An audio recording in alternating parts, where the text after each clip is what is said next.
Oke, bismillahirrahmanirrahim. Assalamualaikum warahmatullahi wabarakatuh dan selamat pagi. Oke, hari ini saya akan melanjutkan pembahasan pada mata kuliah promosi gizi dan kesehatan, dan untuk kali ini saya akan menjelaskan materi seputar model dan nilai dari promosi kesehatan. Oke, langsung saja. Oke, saya akan menjelaskan pengertian dari nilai dan pengertian dari model.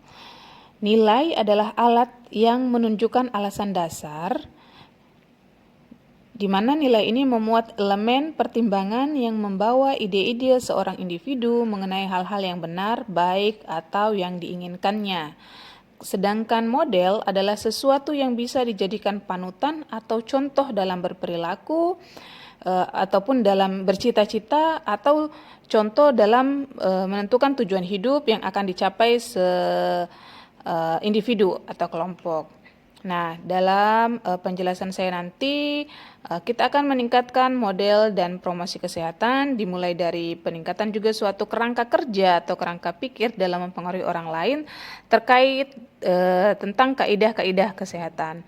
Dalam kerangka pikir atau kerangka kerja ini, yang berperan di sini adalah perilaku dan lingkungan. Kemudian pertimbangan tujuan harus sesuai dengan kebutuhan klien. Oke, kita masuk di model yang pertama, yaitu health belief model, yaitu suatu konsep yang mengungkapkan alasan dari individu untuk mau atau tidak mau melakukan perilaku sehat. Di mana model ini juga yaitu sebuah konstruk teoritis mengenai kepercayaan individu dalam berperilaku sehat. Jadi health belief model yaitu suatu model yang digunakan untuk menggambarkan kepercayaan seseorang terhadap perilaku sehat, sehingga individu tersebut atau orang tersebut akan melakukan perilaku sehat. Perilaku sehat tersebut dapat berupa perilaku pencegahan maupun penggunaan fasilitas kesehatan.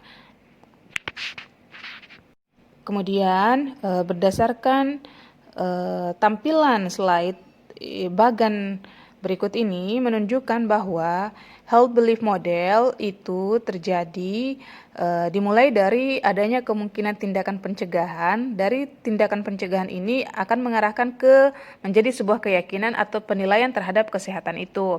Kemudian dari sini akan turun akan adanya ancaman yang dirasakan dari sakit atau luka, adanya keuntungan dan kerugian, dan adanya petunjuk dari berperilaku, di mana untuk ancaman yang dirasakan, baik itu dari rasa sakit atau dari luka yang dirasakan, itu merupakan sejauh mana seseorang berpikir bahwa penyakit betul-betul merupakan ancaman bagi dirinya.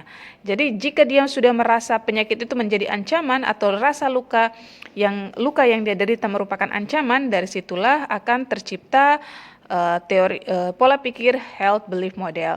Kemudian selain itu juga dari adanya keuntungan dan kerugian, pertimbangan keuntungan dan kerugian dari berperilaku sehat, di mana orang akan berpikir jika berperilaku sehat itu akan memberikan keuntungan, maka mereka akan melakukannya. Namun jika berperilaku sehat itu tidak memberikan keuntungan, bahkan memberikan kerugian, mereka tidak akan melakukannya. Kemudian untuk bisa melakukan perilaku sehat tentu butuh petunjuk dari berperilaku itu, butuh informasi dari luar, butuh nasihat dari berbagai dari berbagai sumber mengenai permasalahan-permasalahan kesehatan. Adanya informasi dapat memicu pola pikir seseorang untuk bisa berpikir dalam hidup sehat, seperti itu.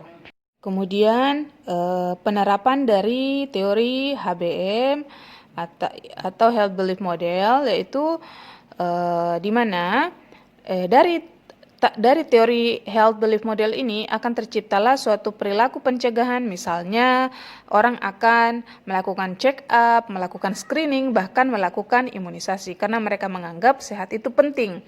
Contohnya untuk kegunaan HBM ini dalam imunisasi itu memberikan kesan bahwa orang yang mengikuti program imunisasi percaya akan kebal dari berbagai virus, akan kebal dari berbagai penyakit, akan terhindar dari berbagai penyakit menular.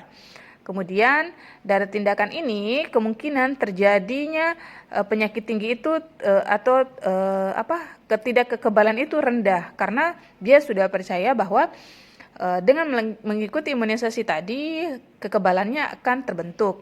Kemudian jika terjangkit atau menderita penyakit menular atau penyakit yang membawa masalah, penyakit tersebut akan bisa mengakibatkan hal yang serius kalau tidak mendapatkan imunisasi tadi, dan akan tumbuhlah pola pikir di mana imunisasi adalah cara yang paling efektif untuk pencegahan penyakit menular dan penyakit-penyakit berat lainnya.